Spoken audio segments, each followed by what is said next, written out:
అమ్మని దింపేసి చికెన్ ఒక్కటి తీసుకురా నాన్న అని మార్కెట్కి పంపిస్తే ఆయనకు నచ్చినవి అన్నీ వేసుకొని వచ్చిండు. ఏంటంటే గోంగూర అంటే బాగా ఇష్టం కదా, మొన్న సండే లేడు నాన్న ఊరికి వెళ్ళాడు, సో దానికోసమని ఇలా గోంగూర ఉందని పట్టుకొని మరీ వచ్చాడు. కరివేపాకు ఎక్కువ ఎక్కువ మంచిగా పెట్టిందంట ఆమె ఎవరో మరి. ఒకప్పుడు కరివేపాకు ఇట్లా కొనుక్కునేటోళ్ళం కూడా కాదు, తీసుకొచ్చి నాకు ఇస్తాండి ఏదో ప్రపోజల్ ఇచ్చినట్టు.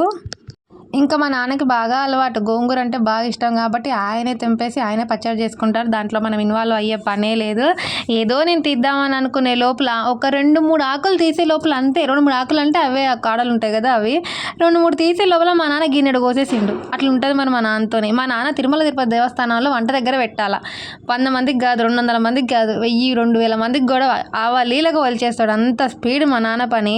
దోసకాయలు తీసుకొచ్చిండు. కొంతమందికి దోసకాయలు తెలియదు, కొంతమంది దోసకాయలు ఉప్పు కారం వేసుకొని తింటారు, మేమైతే కర్రీ చేసుకొని తింటాం, అందుకనే దోసకాయలు తీసుకొచ్చిండు మా నాన్న. ఇక్కడ ఎవరు ఎక్కువ తినరు దోసకాయలు, అదేంటో నాకు అర్థం కాదు. పచ్చిమిరపకాయలు పోయిన సండే తీసుకొస్తే అవి అట్లనే ఉన్నాయని ఇప్పుడు గోంగూర తీసుకొచ్చి వాటిని ఎట్లనైనా ఖతం చేయాలని అక్కడ పెట్టిండు. ఎంతైనా మా నాన్న గ్రేట్.